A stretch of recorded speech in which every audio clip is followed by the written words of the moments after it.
there, my favorite people. Hope you all are doing great. As you can see, this is another Halloween video, and this time we're making a Greek chiton, or what I just called the video I had no idea what to do with my hands. It's a very simple design anyone can make, and it makes it seem like you've put a lot of effort and time into it, when in reality it only took an hour. So let's jump into the tutorial. For the tunic I used 2 pieces of fabric which measured as long as my height and as wide as double the length of my shoulders, plus a bit extra for the front part if you're a girl, and another piece of fabric which will give some additional flair. First, I'm going to fold one of the pieces in half and cut a slight curved neckline so it won't choke me to death, and then I'm going to create pleats on both sides. Doing the same exact thing to the front piece, making sure there isn't much difference lengthwise. And then I'm going to hem the edge only because this material frays like crazy, but if you're using something else you might get away with not doing so.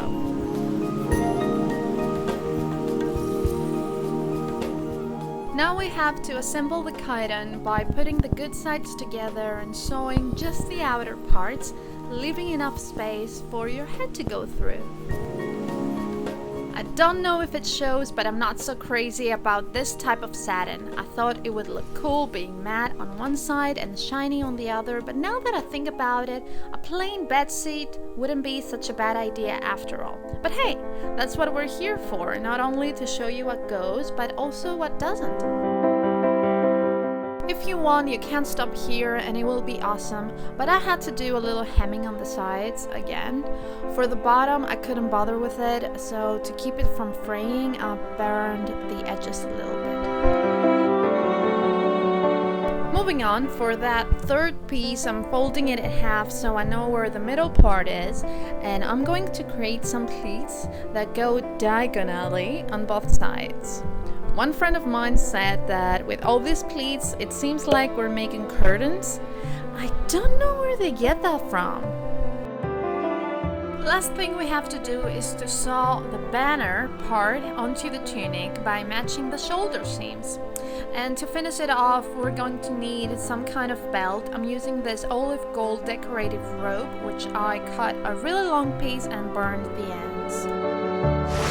Now let's move on to the brooch. For this I'm using a pin I had lying around, nothing fancy, and I'll be trying to create the Macedonian star with the glue gun.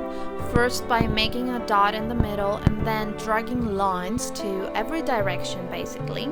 And it doesn't have to be perfect because this is supposed to look ancient and they didn't have machine-made things back then.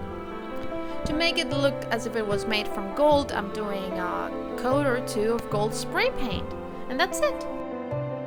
Hope you guys enjoyed this video, and if you were looking to make a Greek goddess or Greek god costume, it gave you an idea, because this same design can also be used for guys. But even if this is not your cup of tea, there's a whole Halloween playlist on this channel, so take a minute to check it out, you won't be disappointed.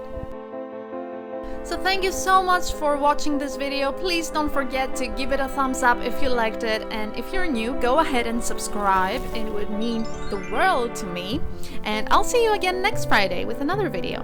Bye! A huge amount of historical Greek marbles are being held in London.